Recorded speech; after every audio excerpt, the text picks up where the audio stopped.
This is Leicester Till I Die TV. Watch and subscribe on YouTube and listen on your podcast platform. 10, 9, 8, 7, 6, 5, 4, 3, 2, 1.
You are watching Leicester Till I Die TV with Chris and Chums. YouTube, Facebook, Twitter, Instagram and Pinterest. All you need for everything Leicester City FC. It's Leicester Till I Die TV. Hi everybody, Jerry Taggart here.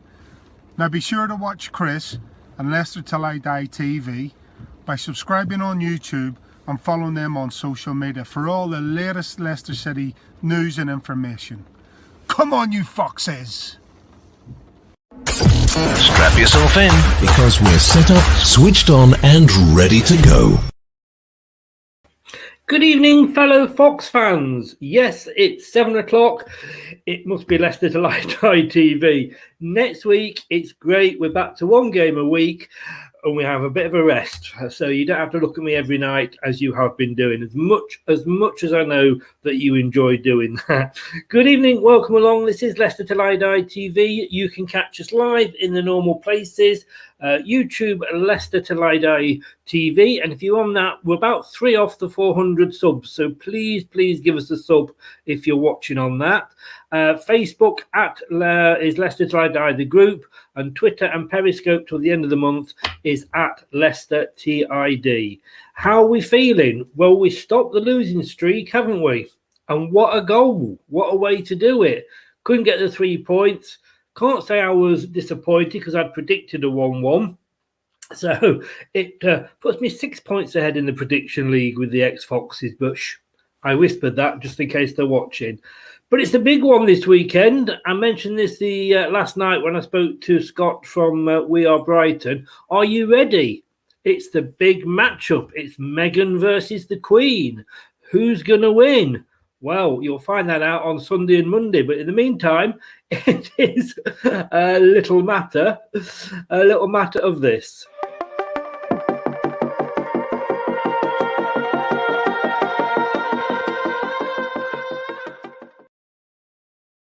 But let's bring my chap chum Craig in. He's always ready for a Royal Rumble. Good evening, Craig. How the devil are you, sir?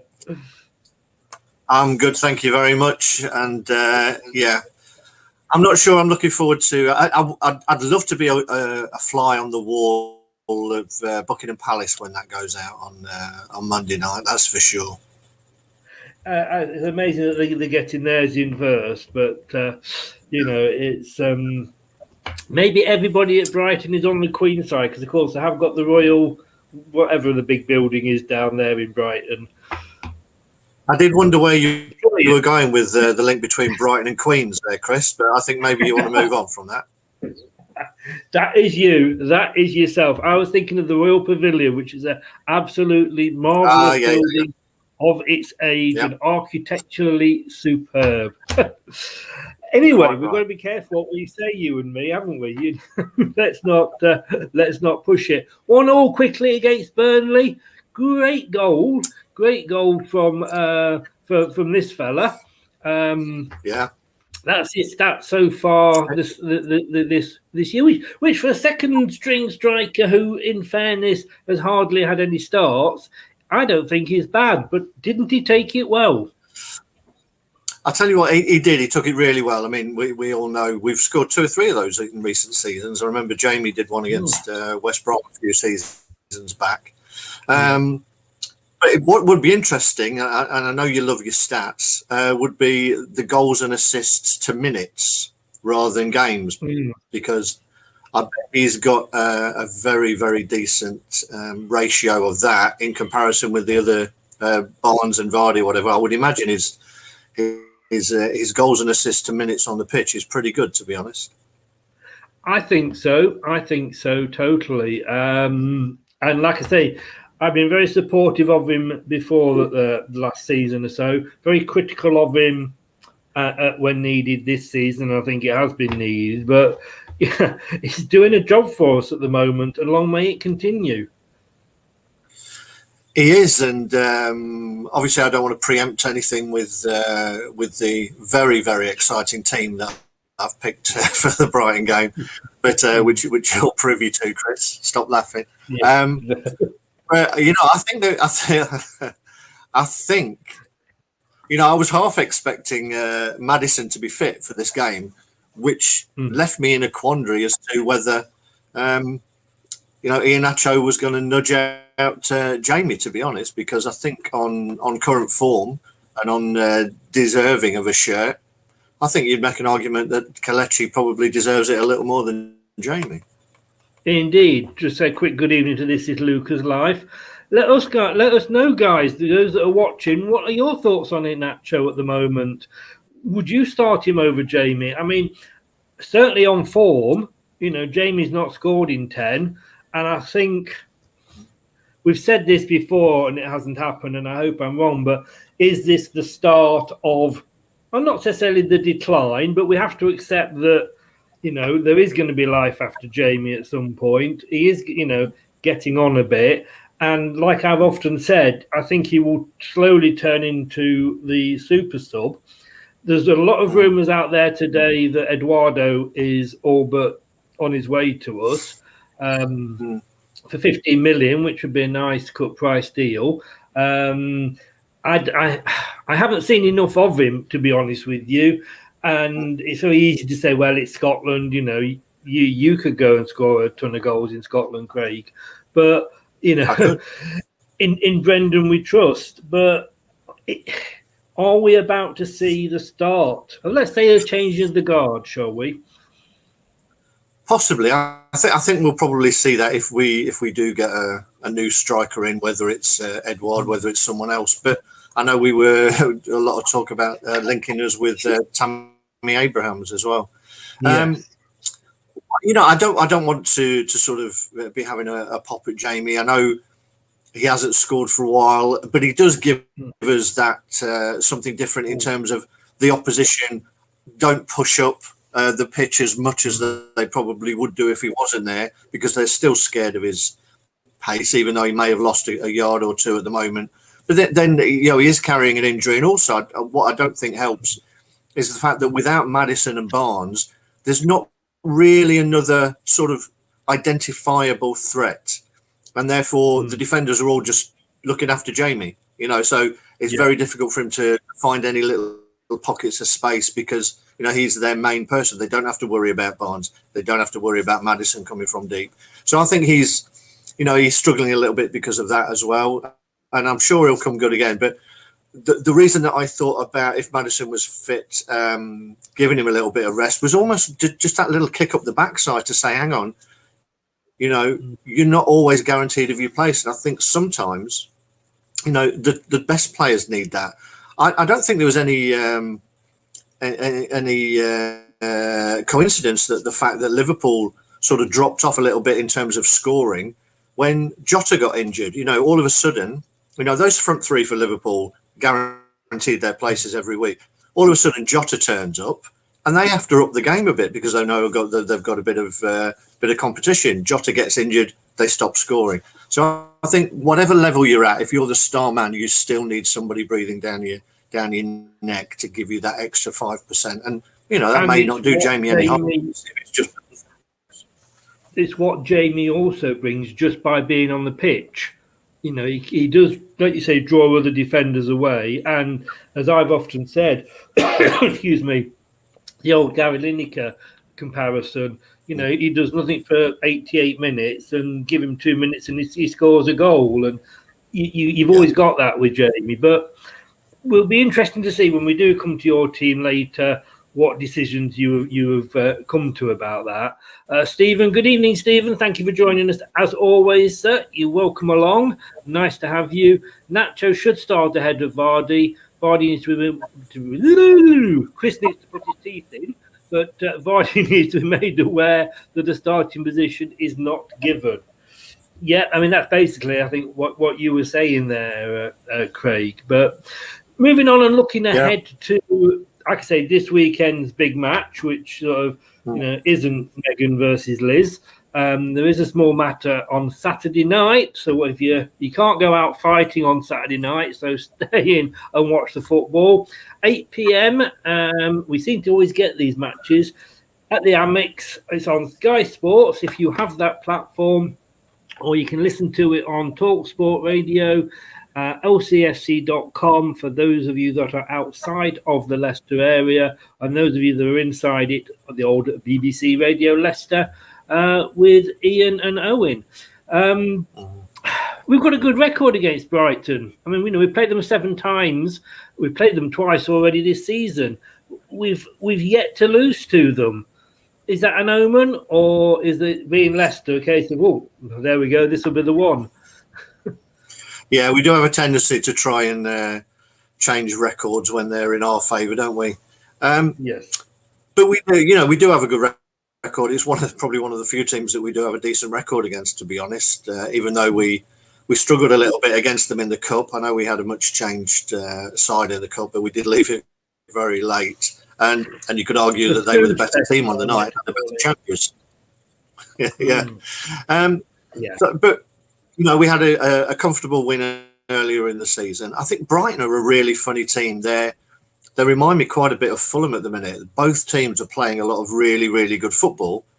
They're just struggling to score goals. And I think the Brighton record is ridiculous at the minute. I think something like in the last 8 games, I think they've had something like 128 goal attempts, 66 on target, and scored 1. At some point, you think those stats are going to change. And hopefully we don't.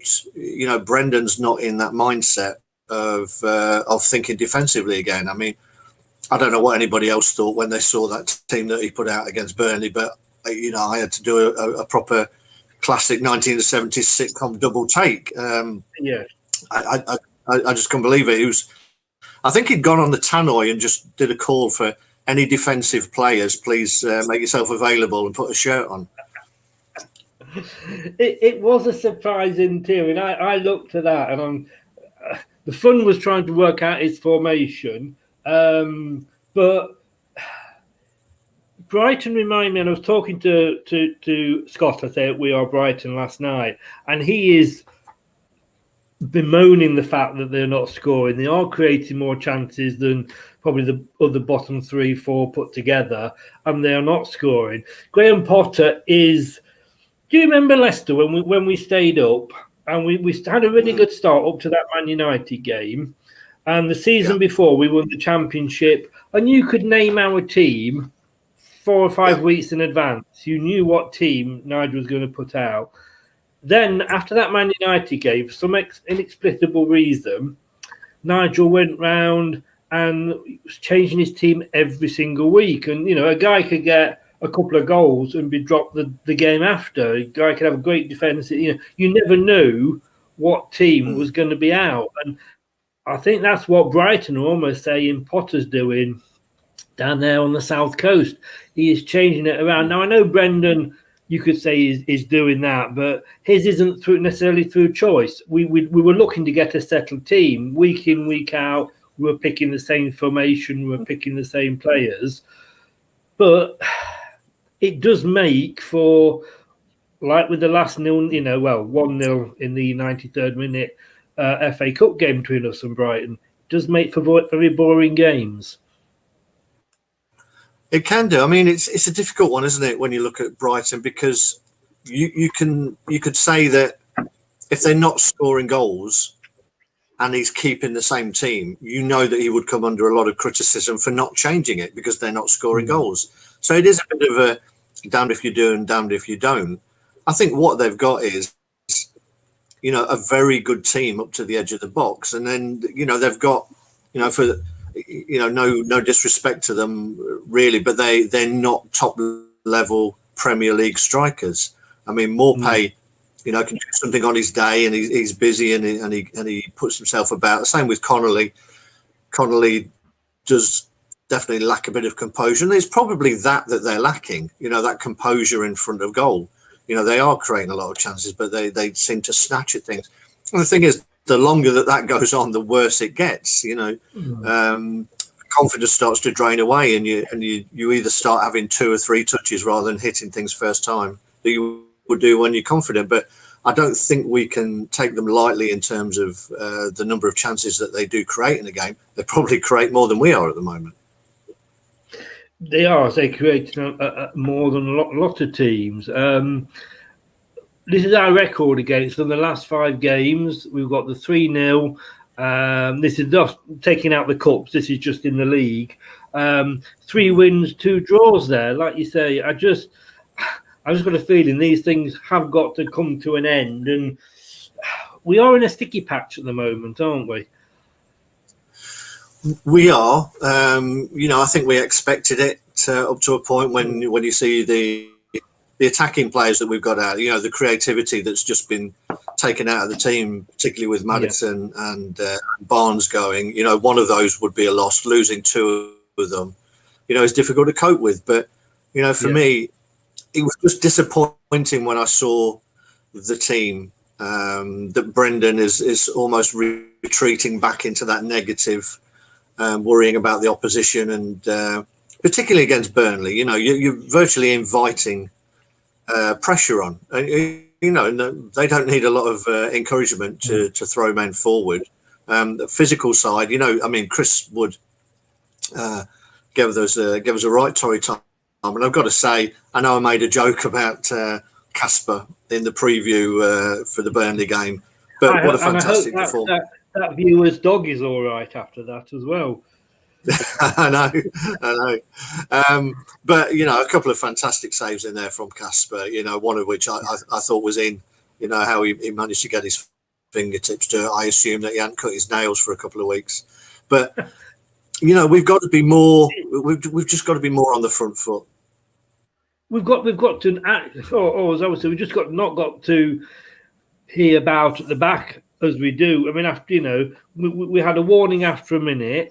We know how many goals this season, and it is a rhetorical question, but have we conceded from when we've been messing about at the back? We know, even at the end of last season, why are we doing that all the time? You want just, at some point I was watching. I mean, we did it. I say in the Slavia game, 2-0 down, about 7 or 8 minutes to go. And Casper and the 2 left back and right backs are playing passive ball around the back. And against Burnley, Casper was playing the ball out to defenders who had a player right behind them because Burnley knew that's what we did and we're marking them. You're asking for trouble, aren't you? For me, it's egotistical wannabe football. These managers, they all want to be Pep. They want to be able to say, look how we play beautiful football, total football out from the back. I mean, I can't remember that many goals this season from a goalkeeper playing the ball out from the back and pass all the way through. I don't understand it. I think you're just inviting more trouble. I don't think the risk and reward percentages tally up in terms of why you should continue it. I just think it's egotistical. I know it's not pretty, but you've probably got as much chance of winning the ball back near the halfway line by kicking it long and picking up the second ball. It's just ego for me. Stephen says that Rodgers will look at our recent record against Brighton and rest on his defensive laurels. I mean, against Burnley, of course, we were in all white, and I said we were who were dressed like Real Madrid but played like real turnips. I just wasn't, impressed with that. I think it's a case of, well, we've got the ball, they're not going to score, but it's so easy. One mistake, a la Chowdhury, and he came in for some stick after that, Chowdhury, but I thought he had an all right game and was very unlucky not to get the equaliser before we did. But it is what it is. It's hard to complain when we're sat in third and we're the only team that's been in the top four consistently all season. I think the frustration comes from knowing that the players that you have got, even though we've got players out, we know that we've got a decent squad, and you just look at the positions of the two teams. I can't imagine any other team setting up defensively to go away to Burnley. I don't think Man City would do it. I don't think Man United might. Solskjaer loves a defensive midfielder. I think he's trying to get the England manager's job. But you've got to. My problem with it is what message does that give to the players? Some of those players look at that team sheet. They've got to be thinking, okay, he clearly just wants us to sit in and try and get something, which is great if you don't concede in the first 5 minutes. Then your game plan's gone out the window. And I think we did that. We struggled. Even the goal, fantastic finish that it was. Wolf stood there with his arms out saying, I've got nobody to pass it to. Luckily there was a bit of movement and we got something out of it. But I mean, that was the last one. What I want to see from Brendan is him learning from that, not repeating the same mistake and going in defensively again against Brighton. I think he's got to be looking to take the game to them.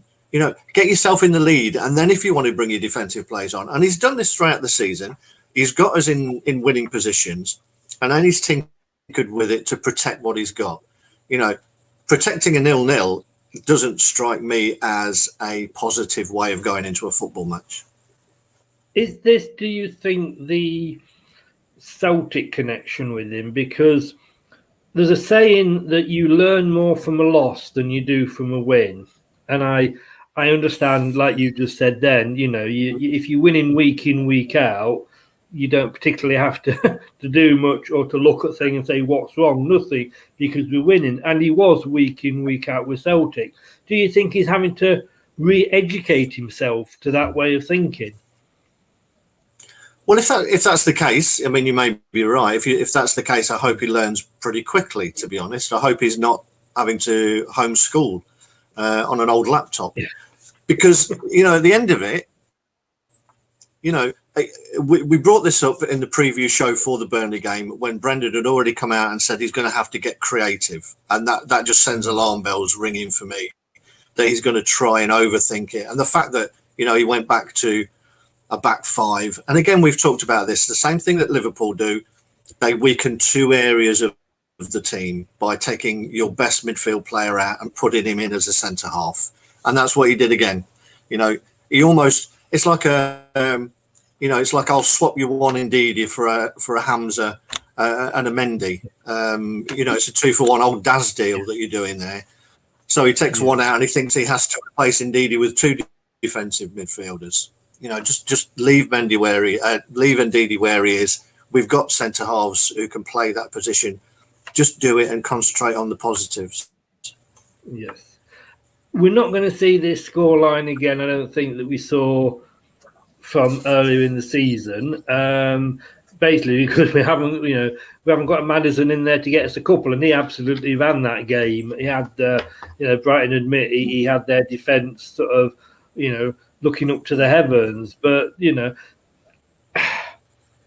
we're not scoring as much as we were in the start. But when you look at our current form, and we take it on here, and I start to think, is it as bad as perhaps we're thinking it is? I mean, that loss to Arsenal, and I know we said in this show last, before the Burnley game, that I was looking for a performance, and like you said, well, the performance doesn't really matter. We just need to get a result some way or the other. Yes, we lost 2 on the trot. One of those was in Europe. but we are a different team to what we were at the start of the season. And had it not been the fact that, I think Man City are running away with the league. They had their bad start at the start of the season, and now they're firing on all cylinders. But had it not been for Man United not taking advantage, and when I say not taking advantage, somebody said, well, we're not taking advantage of their losses, but we generally play first and we are the team behind. They haven't pulled away from us, because every time we've stumbled, they've stumbled, which doesn't make it look probably as bad as it might be. No, I think it's one of those things where the danger is in the rearview mirror. It's those teams that are coming up behind that are putting a run of games together. I mean, Chelsea haven't lost since Tuchel's been there. They seem to be grinding out 1-0s. He's made them very tight at the back. So they're definitely a danger. Liverpool was a surprise for me that they lost that game. I thought they'd get something out of it. I was hoping for a draw. Yeah, me too. But, Liverpool's a funny one. But then you've got Everton who are doing really well. Again, Villa slipped up, a surprise one. They've got games in hand. But you could see a team putting a run together, and it's that kind of run that just draws from us won't work for us. I think we touched on it again in the preview show for Burnley, that you asked me whether I would take a draw before the game, and I said that I wouldn't, and whether a draw would be a good result, and I said only in the context of the 3 games, because I think we need to be looking at 7 points. Now we've taken the draw, so for me, we need 2 wins out of Brighton and Sheffield United. Otherwise, those teams are going to catch us, and then the pressure really comes on. How we deal with it again. And I don't want Brendan defensive and then we're becoming an introverted football team who's just trying to cling on again. And if you look at that graphic there, like, so we've got Brighton obviously tomorrow, Sheffield United next weekend. Yeah, we've got Man United in the cup, but then we've got Man City. And again, I don't, the fact that we beat them 5-2 earlier in the season is going to have no bearing on that game. It's 2 different teams going into that game. And I know, you can only play with what you've got, but we did get 3 penalties in that game, so that maybe didn't make it quite as tight as it possibly would have looked. But we won the penalties. So, these 3 games, I said to you as well at the start that these are the 3 games we should look, or we would have looked 4 or 5 weeks ago, at getting 9 points from, and we're not. I mean, let's just have a look at the table here. I mean, you've got, we're still 5 points ahead of West Ham, but that's been getting smaller and smaller, like you say. Chelsea, and to be fairness, no, in fact, this hasn't been up. Sorry, I haven't updated this. Chelsea are now actually on 47 points because they've got the win yesterday, which wasn't included in this. So Chelsea, they're only 3 points behind us now. They've got that game in hand on us still. It is squeaky arse time, isn't it? It is. It is, and this is what I mean. I don't understand the mindset of just trying to almost get a point with that team. I can understand it. I'll give Brendan, like Brendan needs me to give him the benefit of the doubt, but I can give him a little bit of it. He'll be watching and he'll be very relieved. Because I know that he knows how Burnley are going to play, and they do keep 2 up top, and they do like to try and get the ball forward, and that's probably why he decided he was going to go with a back 3 to try and cope with that. The reality is, we went with the back 3 and we didn't cope anyway, so it's a bit pointless there. So you've got to be looking at these games because you know what's coming up. Man City, and you can probably guarantee already what kind of side that we will put out for Man City. Brendan will be hoping, I don't know if he'll be hoping that Maddison's fit more or Morgan is fit more, because he's going to put out a defensive team and sit in against Man City. By that time, if we haven't got a result against Sheffield United or Brighton, we could be out the top 4 already quite easily. So you can't be going into Man City knowing that then teams are going to get another 3 points on you, because then it becomes a really, really difficult position. You're playing catch up then, and it's out of your hands.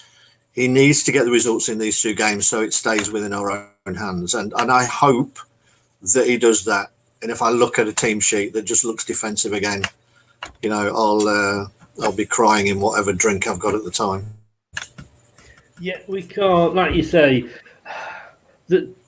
I don't think there's any excuse for. I mean, he had 3 defensive midfielders on against Burnley. Yeah, 3 defensive midfielders and a back 3. I mean, against Burnley, I don't understand. Could you argue? I mean, all right. I mean, the only probably 2 players that he had available to him that were on the bench that were Under and or Brighton. Yeah. I mean, I know you picked Under in your team as a starter, but surely those 2 give you an attacking option rather than having 2 extra defensive midfielders in there, and then bring the defensive midfielders on if you have to. Exactly. I think I had Under and or Brighton there. As I say, I think he's done that thing, like, because I'm taking Ndidi out, I need to put 2 lesser players in to make up for it. And I think that was his thought process. But it just doesn't work because it detracts from what you can do going forward. And I think that was pretty obvious. It took us a long time to get into that game. We could have still snatched it. Yes, they had a few chances, but we came into the game without really creating anything too clear cut. He can't do that again. And it's going to be a very different challenge that we face against Brighton. Brighton are going to want to keep the ball. They're going to want to play nice, intricate football. But the thing with that is that when you turn the ball over, you need to move quickly with it and get players forward quickly, because they will funnel. They play a back 3. So the space that we get against them is down in behind their fullbacks. So we need to be able to exploit that. So if he goes defensive again, we're not going to have any width. And we'll be able to exploit the opportunities that we'll get against a big, powerful and physical back 3. It's pointless trying to play through the middle of the pitch. Yeah. Tony's saying here, Brendan doesn't rate Under, hence the lack of starts. I mean, I don't think Under's going to be signed now, to be honest with you. I think if he was looking to sign him, by now we would have seen more of Under. And obviously Brendan sees something we don't see at, he sees something on the training field we don't see sort of when he comes on. The only thing that I think with Under is he does give us an attacking option. And I'd sooner have a player against somebody like Burnley, because if we're not forcing Burnley back, they're not going to worry about it. They're not going to worry about anything, because it's like when we got the goal against Brighton. I mean, their fan yesterday said, they had virtually all 10 players back in the box. We had 1. Unfortunately, our 1 outdid their 10. But, if there's nobody going to be attacking Burnley's defence, they're going to say, well, this isn't a part of the pitch we've got to worry about. Yeah, Under may lose it. Under may shoot wide 2 times out of 3. But at least he's having a go, and at least he's taking the play to the opposition. Something, in fairness to maybe the likes of Chowdhury and Mendry, and indeed, if you've got all 3 on, they don't. No, I mean, I'd much rather you've got somebody like Under, losing the ball in the opposition third, trying something positive, than just playing around your defensive midfielders in the middle of the pitch, which, as we showed, as soon as Chowdhury gives that ball away, the opposition are on you. So I don't get it. I think what we're seeing is the fact that deep down, Brendan he may be a very technically sound coach. He may be very, very good at developing players and improving players. But to me, he's a safe manager. He's not a risk-taking manager. And you won't consistently in the top 4 if at some point you don't take a few risks. I think in any sport, you have to take a few risks. And if those risks come off, it's all well and good. if the risks don't come off, you probably would lose your job. But that's the nature of the sport. I mean, you look at Brighton, and they're not out of this. They've been drawn back into this relegation battle here, and I think we would all say Sheffield United and West Brom are probably down. I think we can. It wouldn't be being unfair to those two teams, but it would probably take an escape greater than ours was. Fulham would give themselves a bit of a chance, and I know they lost the other night 1-0, but it was only 1-0 against Spurs. Then you got Newcastle, Brighton, and Burnley are all down there. They are going to be scrapping for those points. I mean, if you look at that, you've got even all the way up to Southampton to Fulham, you've got 7 points there. 7 points in our position, brings you down to where Everton were or whatever. So, we're looking over our shoulders at people who are 7 points off. I know the table needs updating. Yeah. So, Southampton down, I've got to be looking over their shoulders as well. Yes, from Southampton's perspective, they would think there's a lot of teams there. But Brighton need to start turning some wins because, I mean, Fulham were very unlucky last night. They had the better of the second half. They had a goal disallowed, which, if they were playing it at the weekend, the rule changes that they've talked about today meant that goal would stand. So, they're very, very unlucky. And if I was Brighton, I would be definitely worried. But you've got to wonder whether Potter is going to change his mindset a little bit and just think that he's going to be happy with points, and if he can keep ticking over getting points, he might be happy with it. Or is he going to start to go out for wins? The more desperate they get, they're going to have to come out and go for wins, which hopefully we would be able to exploit if we pick the right team. Not if we pick 3 defensive midfielders, we won't be. Anyway, talking of picking the team, it's that time of the week again when we're going to have a look at Craig's team, and we'll be right back after this to see what team Craig will be thinking Brendan might go for this weekend. And believe you me, you do not want to miss this one. Hi, Alan Smith here.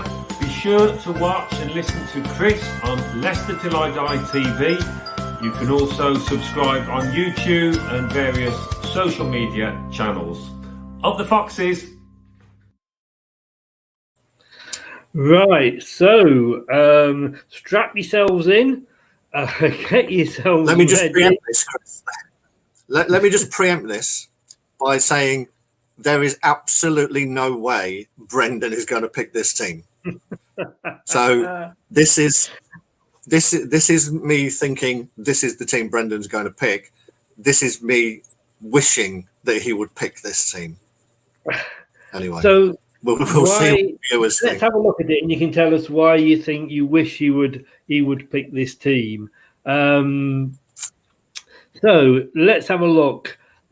Again, you've gone for 4-2-3-1, which is back to probably our preferred formation. The goalkeeper, let's just say if he was English, he'd be playing for England. Fofana's back, and it was good to see him back against Burnley. Yeah. So there's a few things here that I sort of mulled around and different options, and I could have played for Amati in place of Fofana, but I just think if Fofana's fit, he's got to be back in there for me. He does offer a bit more aggression. I like Amati as a centre half. I don't like Amati as a right back. For me, he is not confident enough on the ball for me to play as a right back when you want your right backs, your full backs to be attacking options. So unfortunately, Daniel's had to drop out. Again, I toyed with the Ricardo and Castagna options at fullbacks, but with the fact that we don't have Maddison, we don't have Barnes, for me, I think that Castagna and Ricardo can offer a lot more as the wide midfield players with a bit more youth, a bit more energy, a bit more desire to get forward in behind them. You could have gone with Fuchs as a left back. You could have gone with Amati, but I don't think they're going to offer anything going forward. Daley Campbell had a very, very good game against Brighton in the FA Cup. You know, players take those things, you know, they take confidence from that. They know, hang on a minute, I played against these players. I know that I can hold my own against these players. I had a good game against these. I mean, it was Daley Campbell who won the corner that we eventually scored from in the 93rd minute. So for me, I think if I'm playing my, you know, wide attacking fullbacks as my wide midfielders, I want a little bit of energy in behind them. And I think Thomas deserves his go again, to be honest. This isn't me playing it safe, as you can see. This is me saying, whenever we get an opportunity, I want us to go forward. You've got the quarterback sitting in there in Tielemans. You've got Wilf there protecting the back four. What I want is that, you know, the alternatives again is Under and Albrighton. Now, as I said before, for me, Brighton play a back three, so the opportunities are wide. Castagna and Ricardo and the two fullbacks supporting them, for me, can exploit those wide areas. With Iheanacho, and I think he deserves his chance again in that little number 10 spot with Vardy. And I say, if Maddison had been fit, I think I would have played Iheanacho instead of Vardy and put Vardy on the bench. But for me, this is a team that I would like to see that's a positive team, that is full of pace and would want to go forward and try and take the game to Brighton. So that's what I would like to see. Very, very little chance of that happening.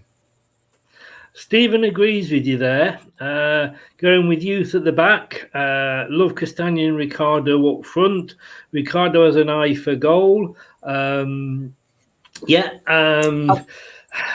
was surprised. The thing is that. Sorry, carry on. Sorry. I was just going to say that with Castagna and Ricardo being the wide midfield players, they naturally will sit in and drop back if we're being, you know, when we haven't got the ball anyway. Yeah. But they're both athletes. They can both transition into attack very, very quickly when the ball turns over. I don't think you can do that with Albrighton, and I don't necessarily think that Under would be back deep enough to take advantage of that. He would be higher up the pitch. So I think this gives us the opportunity to transition the ball very quickly into the opposition half. Sorry, Chris, you were going to say that you were surprised. I was surprised when you sent that through, although you did send it through with a warning when you sent it to me earlier. But I think the graphic, I'm tied with the graphics that I use. I'm tied as to where I can put players, and it probably looks not quite as bad as I think. If I'm thinking, you know, Ricardo and Castagna aren't quite as far forward as that they can offer that, like you said, that defensive role as well. You know, almost like an extra two across the middle if needed, but have got that it's almost becoming a bit of a 4-4-1-1, if you like. Yeah, I mean, really, Castagna and Ricardo are the replacements for, let's say, Albrighton and Barnes. You know, that's what I'm seeing there, as that with Barnes being out and no real naturally right-sided athlete, those two offer that to me, and that's why I've put those in there. So not as far forward as they are, but basically they're playing as the wide midfielders in a 4-1-4-1, let's say. Yeah. Now let me just say, I did actually take the FA coaching badge part 1. I did the part 1, which is basically, it's called FA Coaching Part 1 brackets enthusiastic parents closed brackets, which basically what it was, because I was coaching I was helping out, shall I say, with one of my boys' teams, and when we went to a tournament, and the normal number one, the manager wasn't there, and he said, look, you know, you take it, you're number 2, you've done the badge, you go and have fun and whatever you. And it's because he was there for like the first couple of games, then he had to go, and I took over. And we were struggling to score, and knowing, and I say a bit of an advantage because it was my son, but I'm thinking like my son, he always played him as that defensive midfielder role, and he was very good at it. But I actually put him up front for my 2 games because we hadn't scored any goals. He got 3 goals in 2, and we qualified for the quarterfinals. So, Wow.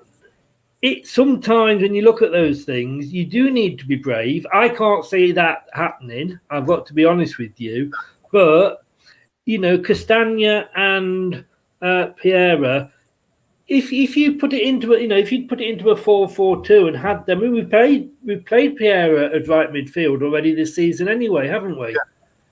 Yeah. We have already, yeah. So it isn't totally out the realms. Like I say, that graphic I think is probably a little bit more misleading, but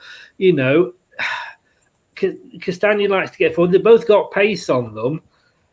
Can't see Brendan doing it, but my God, if he did, and if you are watching Brendan, sleep on it. It would, I think, put the fear of God into Brighton because they just wouldn't know how to cope with it. Yeah, I think, as I say, you think about the pace on the transition that those guys would bring us. They couldn't be pushing that many men forward without having one thought about what's going to happen behind them. And as I say, the space for me is going to be down the wide areas that we need to take advantage of. So I'd love him to do it. As I say, I can make a good case, I think, for it. Yes, Daley Campbell hasn't played again since he played against Brighton, but he did have a very good game against Brighton. And at some point, these youth players need to be given their head. And for me, this isn't a game where they're going to be physically challenged, let's say. So I think it's more suited to Thomas, and I think it's more suited to Daley Campbell than a Burnley would have been. I think the ball's going to be on the floor. It's about playing football. And you said that in fairness to you before the Burnley game, and you are probably right. I'm going to say hello to Stefan, our erstwhile Villa fan who loves coming on here and talking about Leicester. Hello, Stefan. We are both doing okay. How is the Aston Villa fan doing? Sheffield United. Yeah, I mean, I'd be still hiding under my stone if we'd lost to Sheffield United, wouldn't you? You know what, Chris? I would be making a comment if we'd already played Sheffield United, but the fact that they're the next game we've got after this, I'm keeping.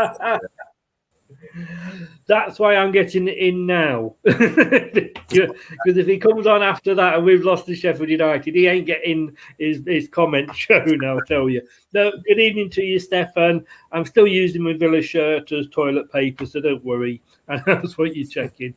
Right. Score predictions. Like I say, I hate to say it, I did say it at the top of the table. I did go for a 1-1 draw. It does now move me 6 points clear at top of the Premier, the Foxes and myself prediction league. Just throw that in. Can I just say, Chris, you started that by saying I hate to say it. What a load of rubbish. You don't hate to say it at all.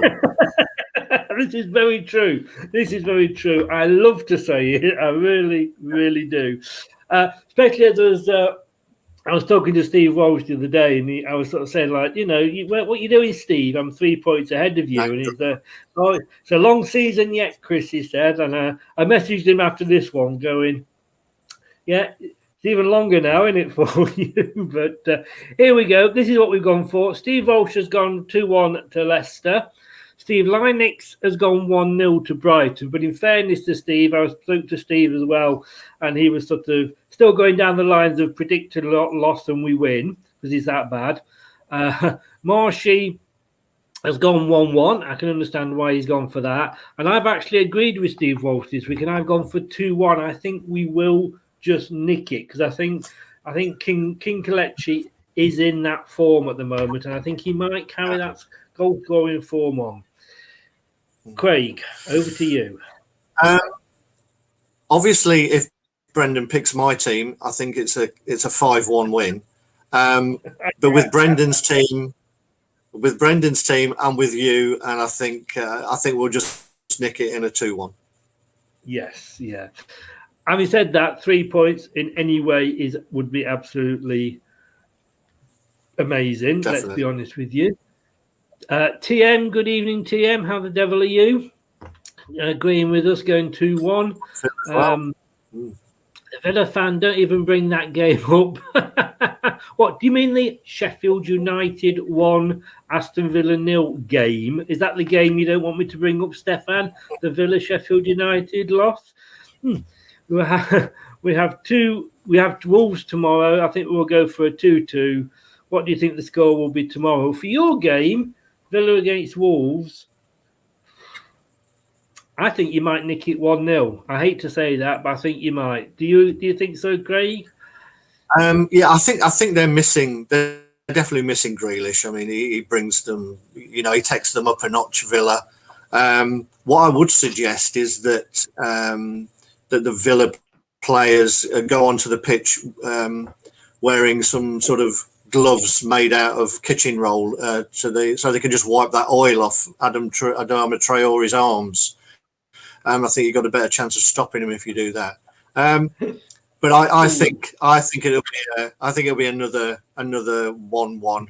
I think Wolves are doing really well in terms of not losing, not necessarily winning a lot, but I think they're tough to beat. So I'll take a 1-1. Welcome along to the Aston Villa Fan Chat TV. We all doing. Back to the much, much more important game. Stephen, 3-1 to the Foxes there. I think you mean 1-3, but I get what you mean. We need it though, don't we? We need the 3 points. We can't rely on Man United keep slipping up.